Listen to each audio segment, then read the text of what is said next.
October 12, 1986, Windsor Great Park, 11:47 p.m. Under the cover of darkness, Princess Diana made her way to the royal stables, her heart pounding with anticipation and rebellion.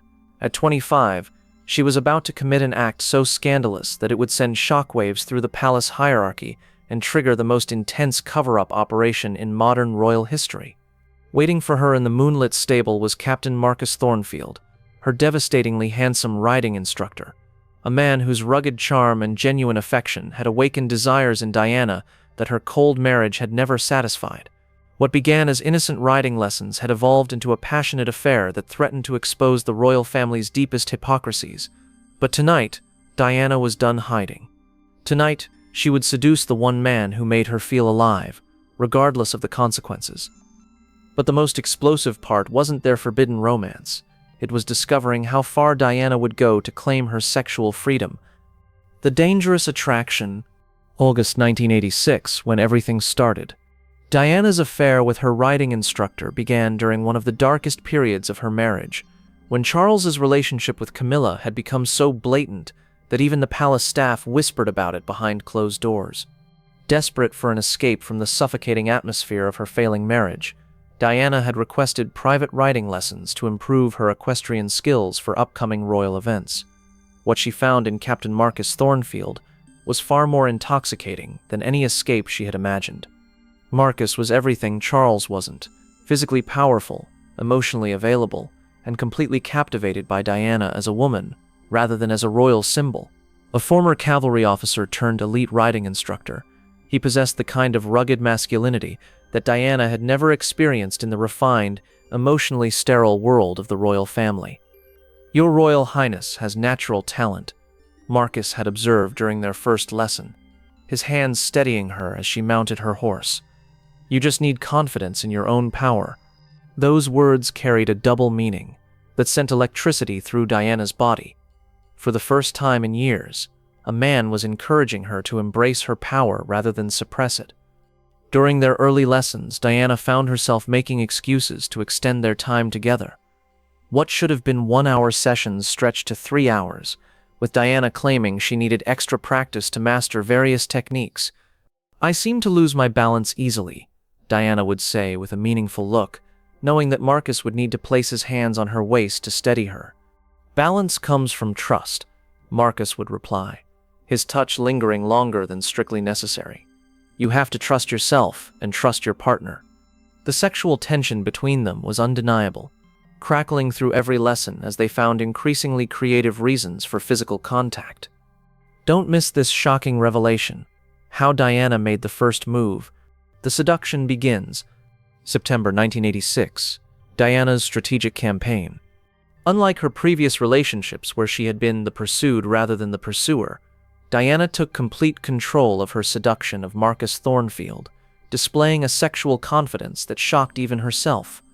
Diana began arriving for her riding lessons, dressed in increasingly provocative attire, form-fitting jodhpurs that accentuated every curve, low-cut riding shirts that revealed tantalizing glimpses of her décolletage, and boots that emphasized her long, elegant legs. "Your Royal Highness seems to have developed quite a passion for riding," Marcus observed during one of their sessions, his eyes drinking in her appearance. "I've discovered I have a passion for many things I never explored before," Diana replied with a sultry smile that left no doubt about her meaning. The private lessons. Diana arranged for their lessons to take place in the most remote section of Windsor Great Park, away from palace security and prying eyes. She claimed she needed privacy to practice difficult maneuvers without embarrassment. During these isolated sessions, Diana would deliberately create situations that required Marcus to touch her, claiming she needed help mounting her horse, asking him to adjust her posture, requesting that he guide her hands on the reins. "I can't seem to get the right grip," Diana would say innocently, while positioning herself so that Marcus would have to stand behind her, his chest pressed against her back as he showed her the proper technique. The emotional manipulation. Diana also shared intimate details about her failing marriage with Marcus, using her vulnerability as a way to deepen their emotional connection and justify what they both knew was becoming an inappropriate relationship. "Charles doesn't see me as a woman," Diana confided to Marcus during one of their sessions. To him, I'm just a broodmare who's served her purpose. Any man who doesn't appreciate your beauty and spirit is a fool, Marcus replied, his professionalism cracking under the weight of his growing attraction to her. Do you think I'm beautiful? Diana asked with devastating directness. I think you're the most beautiful woman I've ever seen, Marcus admitted, sealing both their fates with his honesty. You won't believe how Diana orchestrated their first kiss. The point of no return. September 28th, 1986. The kiss that changed everything. Diana's seduction reached its climax when she orchestrated a scenario so perfectly calculated that Marcus had no choice but to surrender to their mutual attraction. During what she claimed would be her final advanced lesson, Diana arranged for them to practice jumping in a secluded meadow as the sun began to set. She wore her most figure-hugging riding outfit and had clearly spent extra time perfecting her makeup and hair. I want to attempt the highest jump, Diana announced, knowing that Marcus would be concerned about the risk. Your Royal Highness, that jump is quite challenging. Perhaps we should work up to it gradually. I'm tired of being treated like I might break, Diana replied with steel in her voice. I want to feel powerful. I want to feel alive. The sexual subtext of her words was unmistakable, and Marcus felt his resolve crumbling under the intensity of her gaze. Diana successfully cleared the jump, but as she dismounted, she deliberately stumbled, falling directly into Marcus's arms. The physical contact was electric, their faces inches apart, her body pressed against his chest. Are you hurt? Marcus whispered, his hands supporting her waist. Only by loneliness, Diana replied, looking directly into his eyes. That's when Marcus's professional restraint finally shattered. He pulled Diana closer and kissed her with a passion that was desperate, forbidden, and absolutely inevitable. The kiss was everything Diana's marriage lacked. Minor's urgent, genuine, and filled with actual desire for her as a woman. When they separated, both knew they had crossed a line that would change their lives forever. This is madness, Marcus said, though he made no attempt to release her from his embrace. Then let me be mad, Diana replied, pulling him down for another kiss. Don't miss this explosive escalation. Diana's dangerous proposal. The secret affair, October 1980.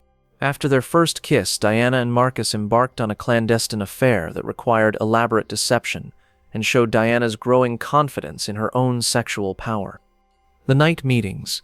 Diana arranged for Marcus to have after-hours access to the royal stables, claiming she needed to practice for upcoming events when the facilities weren't crowded. In reality, these sessions became passionate encounters where Diana could explore her sexuality away from the suffocating constraints of royal protocol. Meet me at midnight, Diana would whisper at the end of their official lessons. I want to practice mounting techniques. These midnight sessions took place in the hayloft above the main stable, where Diana had arranged comfortable seating and even champagne for their encounters. The setting was deliberately rustic and sensual, a complete contrast to the formal, sterile atmosphere of palace life. Diana's sexual liberation. For the first time in her life, Diana felt sexually empowered and desired. Marcus worshipped her body with an enthusiasm that Charles had never shown, making Diana realize what she had been missing in her marriage. You make me feel like a goddess, Diana told Marcus during one of their encounters. Because that's what you are, he replied. Beautiful, powerful, divine.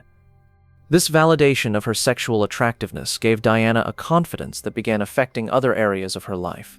She started dressing more provocatively for public events, speaking more boldly in interviews, and generally projecting an aura of sexual confidence that hadn't been there before. The risky behavior. As their affair intensified, Diana became increasingly reckless about potential discovery. She would leave palace events early, claiming fatigue, only to meet Marcus for passionate encounters. She began taking unnecessary risks, almost as if she wanted to be caught. What if someone sees us? Marcus worried during one of their meetings. Then they'll see a woman finally living her life, Diana replied defiantly. You're not ready for what happened when they were discovered. The discovery, mobli huneti, bituum call. Port within the tragedy become. To hedgen bargabark becall but the more October 12, 1986. The night everything exploded. Diana's affair with Marcus reached its dangerous climax on the night she decided to seduce him openly at the royal stables, not knowing that palace security had already been alerted to their unusual activities. That evening, Diana sent word to Marcus that she had a special surprise for him and asked him to meet her in the main stable rather than their usual secret location. She had planned an elaborate seduction scene, complete with candles, wine, and herself dressed in a provocative riding outfit that left little to the imagination. "Tonight, I don't want to hide," Diana announced when Marcus arrived. "Tonight I want to feel completely free." What Diana didn't know was that her increased recklessness had finally attracted the attention of palace security.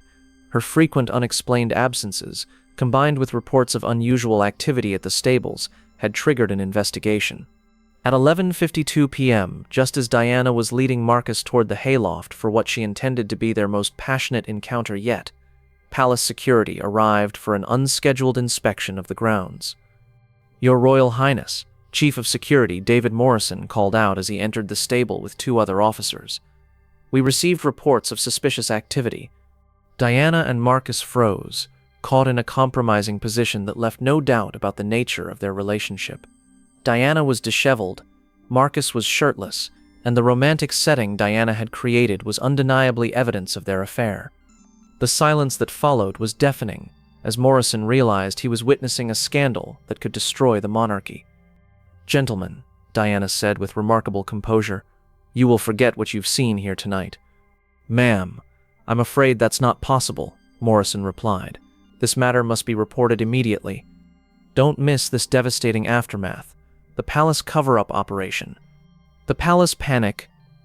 October 13, 1986. Operation Damage Control. Operation Damage Control. News of Diana's affair with her riding instructor triggered the most intensive damage control operation in modern royal history, revealing the lengths to which the palace would go to protect the monarchy's reputation. By 6 a.m. the morning after the discovery, an emergency meeting was convened at Buckingham Palace. Present were the Queen's private secretary, the Queen herself, Prince Philip, Charles, and the heads of palace security and communications. "The situation is catastrophic," announced Sir William Heseltine, the Queen's private secretary. "If news of this affair becomes public, it will destroy the monarchy's moral authority." The Queen's response was swift and merciless. "Then it will not become public. What measures are required?" The immediate actions. 1. Marcus Thornfield was dismissed from royal service within hours and presented with a comprehensive non-disclosure agreement, backed by threats of legal destruction if he ever spoke about his relationship with Diana. 2. All palace security staff who witnessed the discovery were transferred to different positions and required to sign additional confidentiality agreements. Diana was summoned for a private meeting with the Queen that lasted 3 hours and left her visibly shaken. A cover story was immediately crafted explaining Marcus's sudden departure as a career opportunity abroad. The financial incentives. Marcus was offered a substantial financial package to relocate to Australia and never return to England. The offer was presented as compensation for his years of excellent service, but the subtext was clear: take the money and disappear, or face complete personal and professional destruction. "We can make your life very comfortable," palace officials told Marcus, "or we can make it very difficult. The choice is yours." The media manipulation. Palace communications immediately began planting stories in the press about Diana's renewed commitment to her marriage and her focus on royal duties. Photos of Diana and Charles together were released to major newspapers to reinforce the image of marital stability. You won't believe how Diana reacted to the cover-up. The aftermath. Diana's response to the palace's handling of her affair revealed a new level of defiance and determination that would characterize the rest of her royal life. Diana's confrontation with the Queen. During their private meeting, Diana refused to show any shame or remorse for her affair, shocking the Queen with her boldness. "Your behavior was disgraceful," the Queen reportedly said. "My behavior was human," Diana replied, "which is more than I can say for this family's treatment of me. You have a duty to the crown that supersedes your personal desires. My personal desires are the only thing keeping me sane in this prison you call a marriage." the lasting impact. Rather than being cowed by the palace's response, Diana seemed energized by the confrontation. She had proven to herself that she could take risks, feel passion, and survive the consequences. The affair with Marcus had given Diana a template for rebellion that she would use repeatedly throughout the rest of her marriage. She now understood that her sexuality was a source of power that the palace feared, and she wasn't afraid to use it. Marcus's fate. Marcus Thornfield disappeared to Australia, where he started a successful equestrian business. He never spoke publicly about his affair with Diana, but those close to him said he never recovered from losing the only woman he ever truly loved. Years later, friends reported that Marcus never married, claiming that no one could compare to the princess who had seduced him under the moonlight and then lost him to the machinations of royal protocol. The truth revealed, Diana's affair with her riding instructor proved that she was far more sexually liberated and rebellious than the public ever realized. The shy kindergarten teacher who had married Prince Charles was gone, replaced by a confident woman who understood her own desires and wasn't afraid to pursue them. The palace's panicked response revealed how fragile the monarchy's moral authority really was. One princess's sexual freedom was enough to trigger a full-scale crisis management operation involving dozens of officials and elaborate cover-ups. Most importantly, the affair showed that Diana had found her power. She was no longer the victim of her circumstances. She was an active participant in her own life, making choices that prioritized her happiness over institutional expectations. The woman who seduced her riding instructor under the stars was the same woman who would later challenge every royal convention, from hugging AIDS patients to speaking openly about her mental health struggles. Some rebellions start with political manifestos. Diana's started with a passionate kiss in a moonlit stable, proving that sometimes the most revolutionary act is simply refusing to be ignored.